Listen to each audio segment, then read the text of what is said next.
suban bi wo honoma enye yemfantina yen ya yefie wo blogger we that the lumba abusuafo x abusuapanyi ya yetuni ehun sensamunti ene ope odobuo ni asemti ena wo ba be didi gadangbe manche atem na asama ye kenkra enfa gadangbe manche no ho ulomono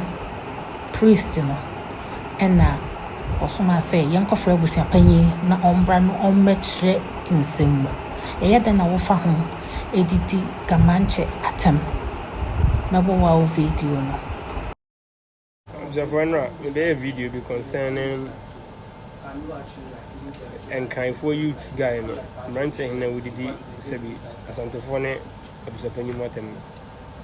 ni video abusafo on saka video na for the man will be owo Ga Mantse ahimfia na se Ga Mantse na emu mo send mpama no onko mi page na se boy ne friend Lawrence no ohun se ma wo ka fa Asante for ye sabi ya asem na aba ene ye kan asem ohun se ma boy ne ka fa ono abusapanyi ohun ese abusapanyi ne kwase ya wate bi wo hu bi very good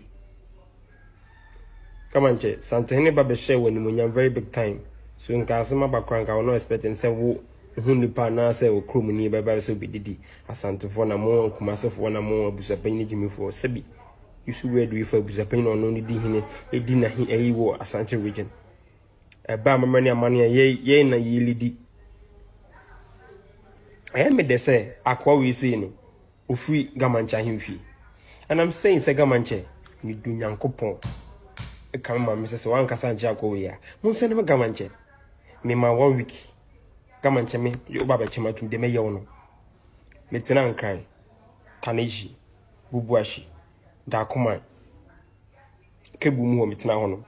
me tena matayeku da ko odoko police station na shro hono pharmacy me tena ho na so my last stop let be a question me tena ho enkwase asem mi tutu fi ho sa na me tete ho sa sim sa atenkan ba muni me bia mete only one and can even in baby amete because we share me oh Westos Ga Mantse me du nyankopon se wan kasa nche akwa wi a de meye no no se wan kasa nche akwa wi a de meye wo Ga Mantse no asema aba ne se bi Asante-Koran na ye huhu na ye fa ifi asem eno ase fa e ka ne se ifi asema ba bonten na monya bi ka ono akwa wi wo beja Ga Mantse hono ma bedidi se bi obusa benyana na Ga Mantse se me mbese me kasa se Ga Mantse no unim nyansa me Ga Mantse ono ohine kese esa no onim nyansa bra wakasa broso enipa ode samansa kwa koma dadu lumba exabusi apani ayekba ulomono na ono ulomono or spiritual leader of the whole Gadangbe state onye Ga Mantse no no ye kin takite ko enti spiritual leader no ana ode won kai manene dia enya ne picture na da hono no why ushiana na wa ode won kra amano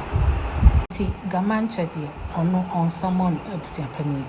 ulomo priest no bobu ulomo no asase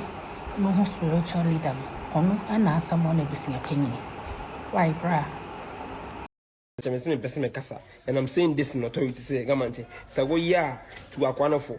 and some me ka no I know every secret about Ga Mantse me say mama 1 week